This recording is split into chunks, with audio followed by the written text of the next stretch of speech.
Na ką, panašu mano kelionė baigėsi. Viskas, užstrigau leduose. Nepaveža, negali sulaužyti variklis. Blemba. Tai ką dabar reikės daryti, a?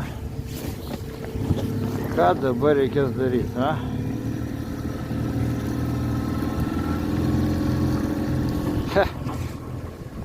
Ir nedaug liko iki namų. O tai tau. Tikėkimės. Tu blemba, nu. O čia tai nuotykis. Nu ką darysi. Va tokia Čiagos kaina, mėlėjai. Tie, kurie sako, kad aš per brangiai imu.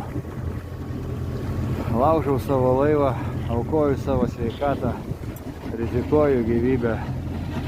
Ir kažkas išdrįsta sakyti, kad aš per brangiai imu. Ateikite, pabūkit mano vietoje.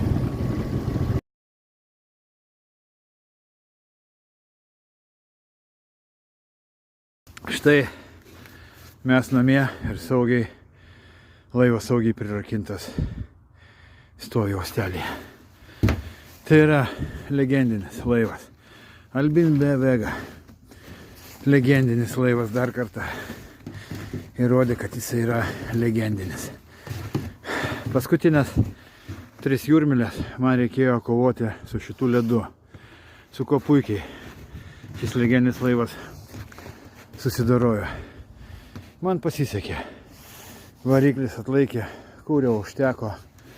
Na, o laivas saugiai atnešė mano kūną į čia.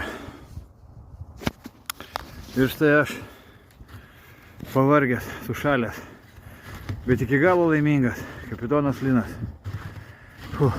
Saugiai išlipau į krantą. Atvežiau šiek tiek Čiagos. Nedaug, bet kažkiek. Štai tiek. Šitas visai nedaug, vis tiek yra daugiau, nes visai nieko. Ir tai nėra liūdna. Liūdniausia yra tai, kad musiau šita kelionė šiais metais jau buvo paskutinė. Ir nors aš visiškai kvankštelėjęs, bet per ledus laivai neplaukia. Ir man teks nuleisti burės. Laukti pavasario. Tačiau veiksmų bus, prižadu. Vis tiek aš kažką tai sugalvosiu. Ar į mišką eisiu. Nesvarbu, veiksmų bus. Iki mylėjai.